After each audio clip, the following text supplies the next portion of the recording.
Grimm's Fairy Tales, The Wedding of Mrs. Fox. By Jacob Grimm and Wilhelm Grimm.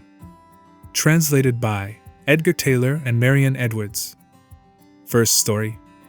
There was once upon a time an old fox with 9 tails, who believed that his wife was not faithful to him, and wished to put her to the test. He stretched himself out under the bench, did not move a limb, and behaved as if he were stone dead.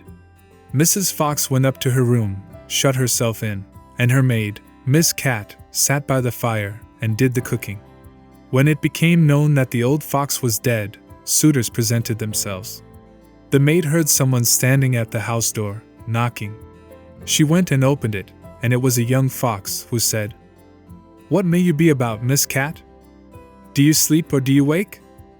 She answered, "I am not sleeping, I am waking." "Would you know what I am making?" "I am boiling warm beer with butter." "Will you be my guest for supper?" "No, thank you, miss," said the fox. "What is Mrs. Fox doing?" The maid replied, "She is sitting in her room, moaning in her gloom, weeping her little eyes quite red, because old Mr. Fox is dead. Do just tell her, miss, that a young fox is here, who would like to woo her." "Certainly, young sir." The cat goes up the stairs trip, trap.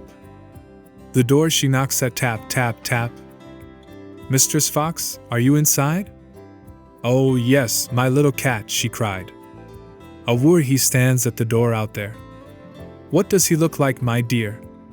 Has he 9 as beautiful tails as the late Mr. Fox?" "Oh, no," answered the cat, "he has only 1. "Then I will not have him."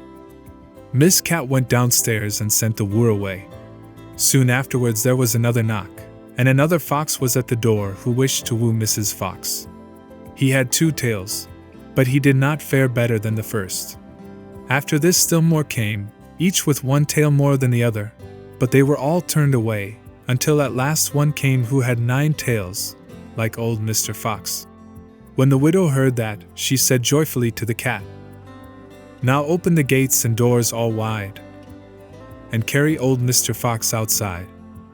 But just as the wedding was going to be solemnized, old Mr. Fox stirred under the bench, and cudgeled all the rabble, and drove them and Mrs. Fox out of the house.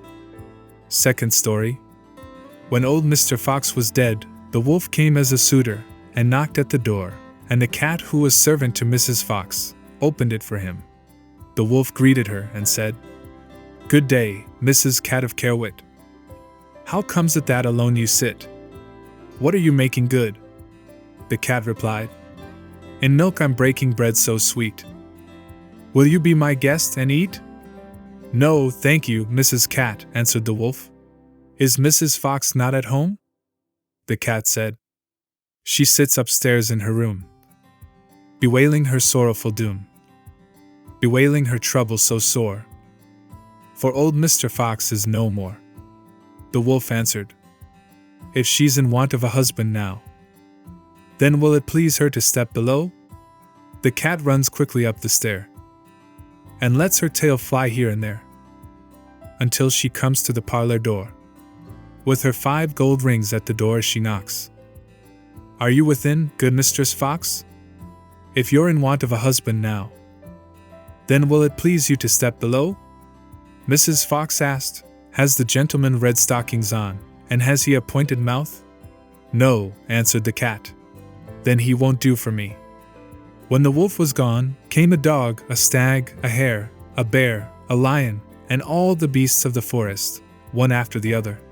But one of the good qualities which old Mr. Fox had possessed was always lacking, and the cat had continually to send the suitors away. At length came a young fox. Then Mrs. Fox said, "Has the gentleman red stockings on, and has a little pointed mouth?" "Yes," said the cat, "he has." "Then let him come upstairs," said Mrs. Fox, and ordered the servant to prepare the wedding feast. "Sweep me the room as clean as you can. Up with the window, fling out my old man, for many a fine fat mouse he brought. Yet of his wife he never thought, but ate up every one he caught." Then the wedding was solemnized with young Mr. Fox, and there was much rejoicing and dancing, and if they have not left off, they are dancing still.